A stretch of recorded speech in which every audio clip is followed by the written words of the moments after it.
Hello, and welcome to Academic Matters.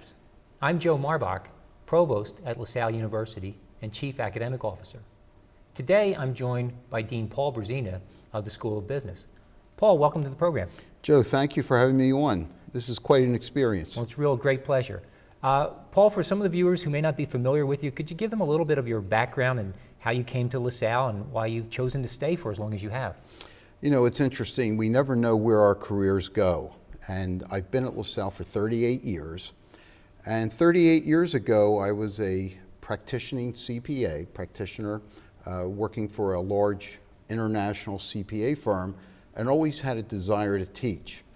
And LaSalle gave me the opportunity to join the faculty as a teacher practitioner. So they kind of enjoyed the fact that I had a lot of industry experience and could bring that to the classroom. So over the years, I've been on the accounting faculty and bringing the experiences of practice into the classroom. And fortunately, I've updated my practice over 38 years and have a lot of new stories to tell. Oh, great. And that's very much in keeping with the LaSalle philosophy that education should be practical and relevant. And what better way than to bring practitioners like yourself into the classroom and now leading the School of Business? One of the things that we're trying to do, and it's actually a fairly new initiative for us, recognizing that the Christian Brothers have always tried to mix practice and theory into our education. Our new focus for the School of Business is really combining that and working with students to develop a life of purpose. Now, it's a strange term to use, life of purpose. You know, what does it really mean? What we mean by that is that we want students to really pick a career that they'll have passion for, that when you wake up in the morning, instead of finding it sort of a drudge to go to work like a lot of people do, that as we work with students over their 4 years here, and then also in the graduate programs, that they pick a career path that when they wake up in the morning, they're excited to go to work. Could be for a large global company, it could be for a nonprofit, it could be for a healthcare organization. But we want people to really enjoy what they're doing and see it as more of an avocation than just a job. The other part of that is when they're not at work, and we care about that also. So we love students to be able to be involved in their community, and we encourage that, and we have programs where students are active in the community, and that when they graduate, they'll keep that up. That is, they'll still be active members of their community, have a good life, a full life, and also be involved in their religion and in spiritual issues. And so I know there's a real movement in the school to link the study of business to a liberal arts education, and that's being looked at. And I also know that in addition to the traditional ways of finding a career through accounting or finance or marketing or management, that you're looking at allowing students to kind of make their own way through a general degree and especially through an entrepreneurship, which is new and exciting in the school. You know, when you look at the economy and you look at the tough economic conditions, people are always saying, you know, where's the future? And one of the things that we see in the future for a lot of people are starting their own businesses and joining entrepreneurial firms. So this past year, we opened up a Center for Entrepreneurship. And that center is certainly to work with students who have ideas while they're students, to launch ideas, and even when they graduate, to come back and get the support of our Entrepreneurship Center. In that center, we have a highly skilled executive director. We have active involvement of our faculty, but more importantly, we have tremendous support from our alumni base. Yeah, the really passionate support, and folks who have put their money where their mouth is, in a sense, and have really come to the plate and supported that center. That's right, and we see that as something that will be long-term, that will add a lot of value to the Philadelphia region and hopefully grow some new businesses and have some real success stories. Okay. Besides entrepreneurship, what other new and exciting programs are you going to be launching in the business school? There are actually quite a few. In finance, we've just recently started a track as a chartered financial analyst. And in that track, students prepare for the CFA exam. We're one of the few schools in the country that has a very targeted CFA program. And a very good success rate in that And exam. extremely good success rate. We've the first time that our students took the exam, they doubled the national average in their results. We also have a really vibrant program in accounting. LaSalle has traditionally, in the nation really, been one of the most successful accounting programs. We have partners in all the major firms. They come back, they work with our students. And we've developed a few programs where we allow students to earn the 150 credit hours to become a CPA in a 4-year period. Some students can actually get 2 degrees, a bachelor's and an MBA, within 4 years. Well, and in this kind of economic climate, they really save a lot of money if they should choose that path. Yeah, tremendous amount of money, and they also start out at very high salaries.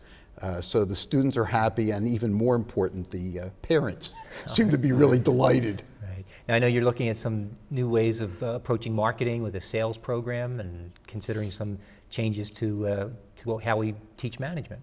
We have a really engaged marketing faculty, and what they've noticed over the years is that our students are very bright in marketing. They're able to link data analysis to marketing. But one of the things that people really need in the marketplace is to be able to make a sale, effectively make a sale. And our faculty has developed a whole program in sales marketing linked to business analytics that we think will add a lot of value to their employers. That's great. Yeah. Now, I know you're very proud of your students and their accomplishments. Our Honor Society was ranked #1 in the nation.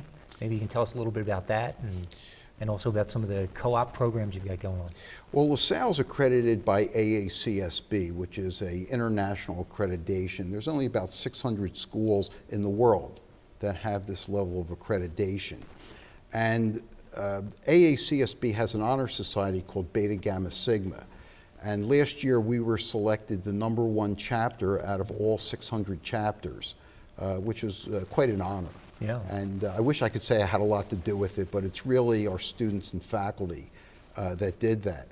And part of that is having students that are really engaged, and part of that engagement is doing co-ops and internships.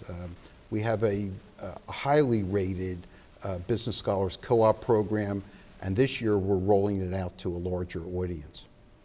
Where are some of the firms or companies that the Business Scholars are getting employment? And then oftentimes they're offered jobs after going through the co-op, right? Yeah, I mean, the Business Scholars, that program, 100% of our students that do co-ops and internships through that program are employed at graduation. And it includes, the Big Four accounting firms, the regional accounting firms, companies like Johnson & Johnson, Vanguard Securities. The list goes on. And these are really top-ranked companies. And the students are starting out at nice salaries and great careers. And you're looking to expand that program and offer it to additional students. And does that pose any particular challenge to you? Well, the interesting part is that we've been so successful with our employers that placing the students in good jobs has not really been a problem. So the employers are out there. Our biggest challenge is really to make students aware of what the opportunity and really the importance of doing a co-op is. If we're placing 100% of the co-op students in permanent jobs, it should really be a clear message to students that this is something they should be doing. And particularly in this economy where we still have over 9% unemployment. And really you would think that this would sell itself, this type of program, but I guess the term co-op still has certain connotations that students don't quite understand yet. Yeah, and we're working with students from the time they're freshmen to understand what co-op means. And actually I said freshmen, we're really working with high school kids to understand that. Paul, what are your faculty doing? You've got an accomplished faculty. I know a number of key publications have come out, and you were just telling me about one faculty member working with the Department of the Navy on shutting down bases. It sounds like they're doing real practical applications. What we do is we really encourage our faculty to be actively engaged in research, but research that can be brought back into the classroom. Mm-hmm. So it's not necessarily research for the sake of doing research, even though some of our faculty members do very lofty type types of research, but we encourage faculty to do the type of work that can be applied to a corporate setting or brought back into the classroom as case studies for students to learn from the research that was performed. Yeah, and your Business 101 class is a classic example. Every student in the business class takes that, and in the last year, you've changed that from a hypothetical case to actually working with nonprofits, either in the area or internationally too. What we did is we have a course, a freshman course, that is dealing with an overview of business and specifically business planning. And in past years, we had hypothetical businesses that they would plan for and launch. And this past year, we actually took a different approach. We partnered with the Robert Wood Johnson Foundation, where executives from Johnson & Johnson, that's part of that funds, I guess, the Robert Wood Johnson Foundation, came to our campus once a week that mentored student teams to develop nonprofits that would either provide a product or a service to better the community.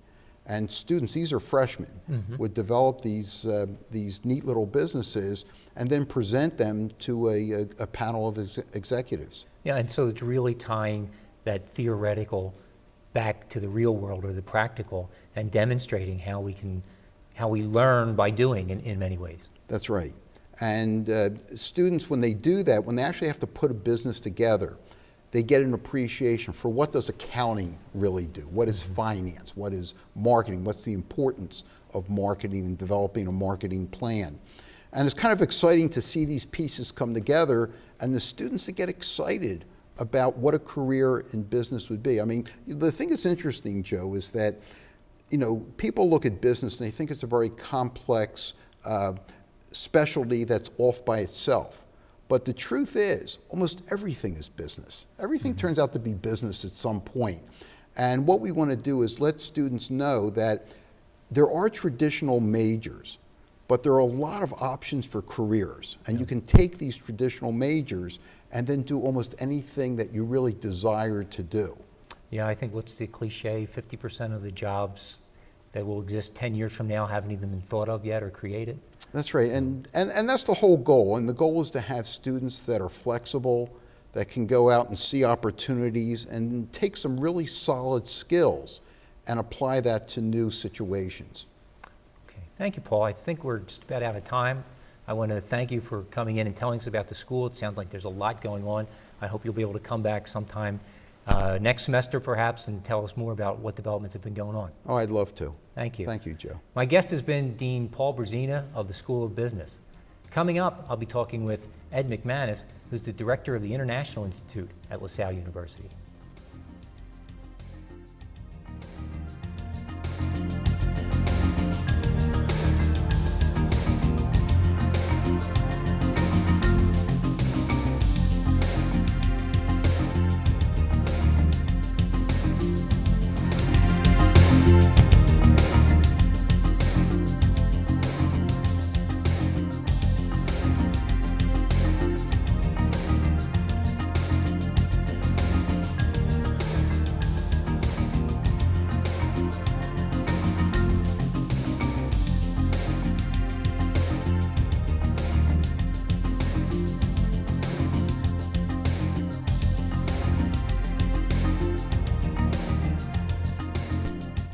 Welcome back to Academic Matters.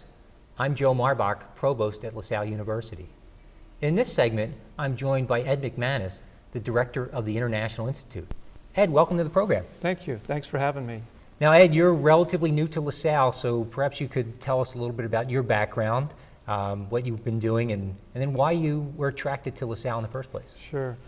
Well, as a graduate student, married, my wife and I started thinking, how do we merge this global world that we live in? And we wanted to go out and live overseas. I had a master's in education, so I took a job in Indonesia. It's quite a funny story, as we once had a little boy ask us just how far is amnesia? And my wife deadpanned back, I forget. So Indonesia is about, from where we lived, was about 11,000 miles, and quite a distance. And we made a 2-year commitment. I was working for the Indonesian government on a World Bank project. Okay. They're teaching English to speakers of other languages, and mostly they were PhD candidates that were coming here to the U.S., and so I was on that project, and we made a 2-year commitment and decided to stay almost 14 years. Wow, a long time. And really enjoyed it there. We raised our children there, and it was there that I think we really gained a passion for working with people from other cultures, learning the language, interacting in their culture, their activities, their festivals and things like that we really enjoyed. And so it was there that we really felt a strong commitment to education and to educating people from other cultures. And we kind of know their situation too, because we've had to go and learn a new language. Experienced it on that end of Exactly, of what yeah. they've done, yeah. And I think that that's carried over here. I started here on August 15 at the International Institute, which is recruiting international students to come here and study at LaSalle, mostly in undergrad, but there are a few graduate students as well.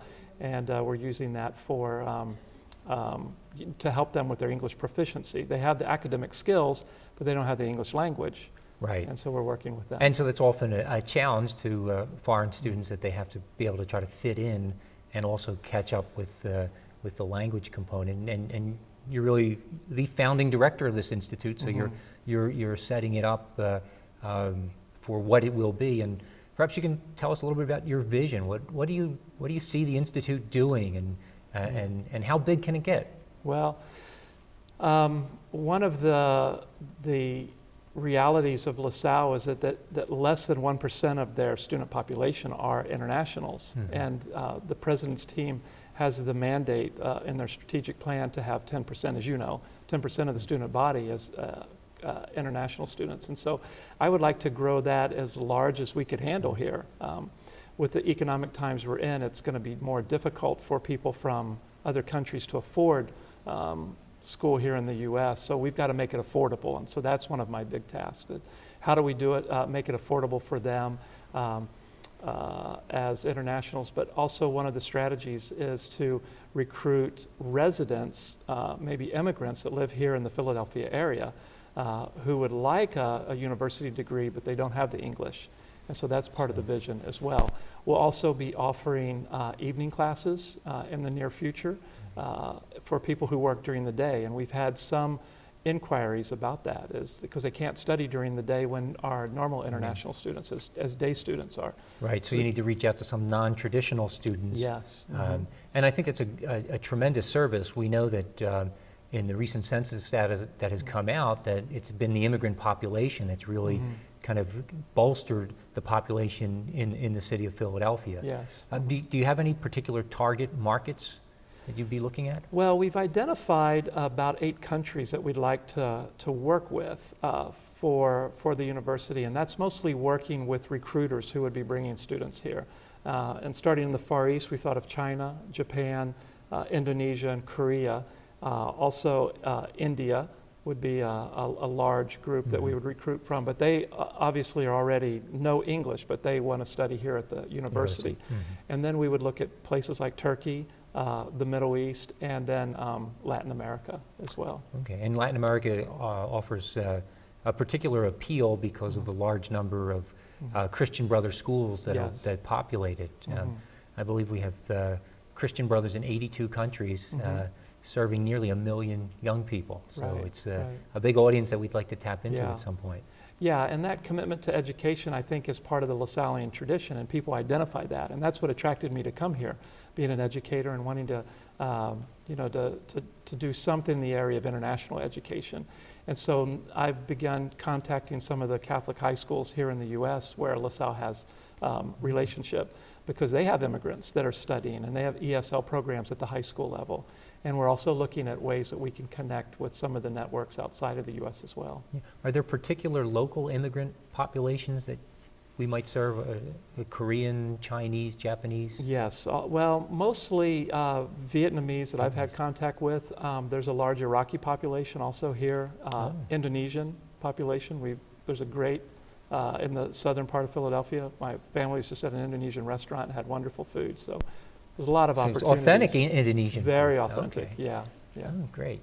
Now, you were mentioning before we went on the air about expanding the reach through online program.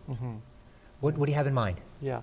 Well, we've just submitted a few proposals to universities around the world because obviously with the global economic issues that we face, we're getting inquiries from people saying, do you do ESL online? And so we've written a curriculum for that and presented it to a university in Russia. And we're looking to do that in other places where economically it would be difficult, but in order to work in this world, they need English. And so we would be able to do it just from here, from LaSalle.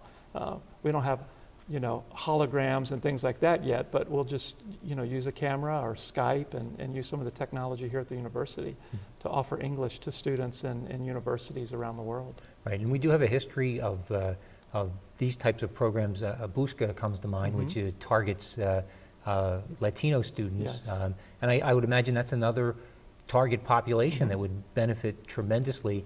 And there's been a lot in the literature about preparing Latinos for college and preparing colleges for Latinos because of the immigration wave or the demographics that we're seeing. Yeah, no, that's true. Yeah. Are you doing anything in particular for Latino students? No, I think because of the Busca program, that's probably better suited for LaSalle, and that's for those students. So. Okay. Yeah. So you've been cooperating with them, yeah. and sometimes there's a little bit of that silo effect that we see in academia. Yeah, as I learned well. a lot from them. It's a great program. And I think that could be one of our venues into Latin America and taking that. And one opportunity might be to create a Busca-like program for students from Spanish-speaking countries. Yeah. Ed, we've only got a few more minutes left. Where's it heading in the immediate future? You've been talking about some 4-credit programs right now. You offer 9-credit programs? Yeah, we actually have students right now enrolled in the English Language Institute where they're receiving English language instruction without credit. They're just like CEU credits. But what's nice is that they are taking 6 credits in their school. So all of them are in the School of Business. So they're earning credit at the same time, and they're doing quite well in their programs in the School of Business. And then we have academic support services that help them. And so we're looking at doing more of that. We want to offer it because we know it's tough to pay for this. And so if we can offer them credit and allow them the opportunity to matriculate in the university, it'd be great. I think it's especially key if we're talking about domestic students. And, Yes. because of the way our tuition structure exists, students can pay the same amount and they can earn 12 to 18 credits. So this would be a great way of allowing them to take those extra credits and also shorten the time that they're here at the university. Right. So you're in St. Mucian Hall? St. Mucian Hall, built in 1829. Which has been refurbished for you. I hope things are going well down here. Yeah, it looks great. And for those of you who aren't familiar with it, it's on South Campus, right across from the Communication Center. I imagine you'd encourage visitors? We'd love to have people visit. Yeah, it's a great place. We have a classroom there. We have some offices. We have room to do reception. So we're looking at a number of things that can be done there at that location. That's great. And I also understand that we've got the largest group of international students as freshmen enrolling this semester. So hopefully you'll see some of their students, and we'll really be able to develop an international community of students on campus. Yeah, I think that's the goal, is to internationalize more. And so we're looking at how to be more sensitive to people from other cultures coming here. And we just want to make it as friendly as possible so that they feel like LaSalle's a global place for them. Thank you, Ed. Yeah. Thank you. My guest has been Ed McManness. He's the director of the International Institute at LaSalle University. Once again, I'm Joe Marbach, the provost, and thank you for watching.